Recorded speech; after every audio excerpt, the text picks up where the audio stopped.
اردو کے جو مخالف ہے ان کے گھر کی زبان ہے اردو. بہت خوب. اگر آپ اجازت دیں تو میں اس پروگرام کو آگے بڑھاؤں؟ جی بالکل اجازت ہے.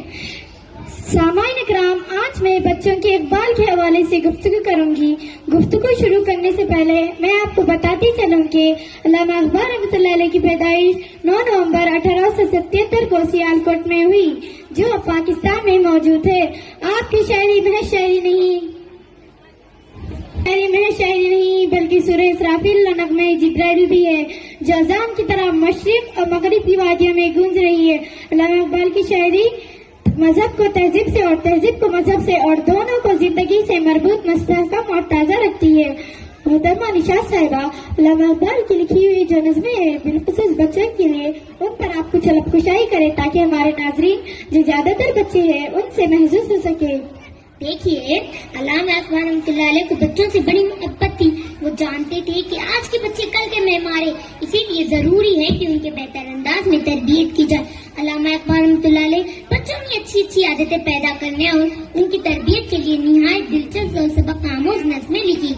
محترمہ نشاط صاحبہ، کچھ نظموں کا حوالہ دیجیے نا. جی بالکل، میں کہنے ہی والی تھی. علامہ اقبال رحمۃ اللہ علیہ کی نظمیں جیسے بچے کی دعا، ہمدردی، مکھڑا مکھی، پہاڑ اور گلیری، گائے اور بکری، پرندے کی فریاد اور بچوں اور جگنو وغیرہ.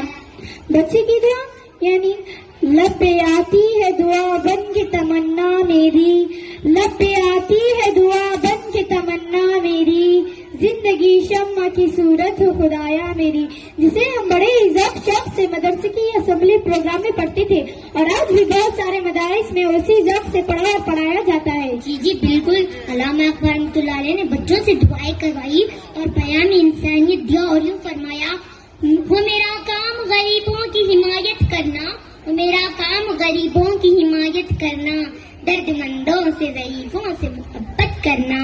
آمین. مجھے اس نظم کا آخری دعائے شعر بہت زیادہ پسند ہے، جس میں علامہ اقبال رحمۃ اللہ علیہ نے فرمایا، میرے اللہ برائی سے بچانا مجھ کو، میرے اللہ برائی سے بچانا مجھ کو، نیک جو راہ ہے اس راہ پہ چلانا مجھ کو. ارے رکیے، میں اس شعر کے دوسرے مصرے کی تصحیح کر دیتی ہوں. میرے اللہ برائی سے بچانا مجھ کو، میرے اللہ برائی سے بچانا مجھ کو، نیک جو راہ ہے اس راہ پہ چلانا مجھ کو. ماشاء اللہ، آپ نے تو مجھے جلدی پکڑ لیا. میں نے تو یہ مصرع جان بوجھ کر پڑھا تاکہ دیکھ سکوں کہ آپ میری بر وقت تصحیح کرتی ہے یا نہیں. چلیے.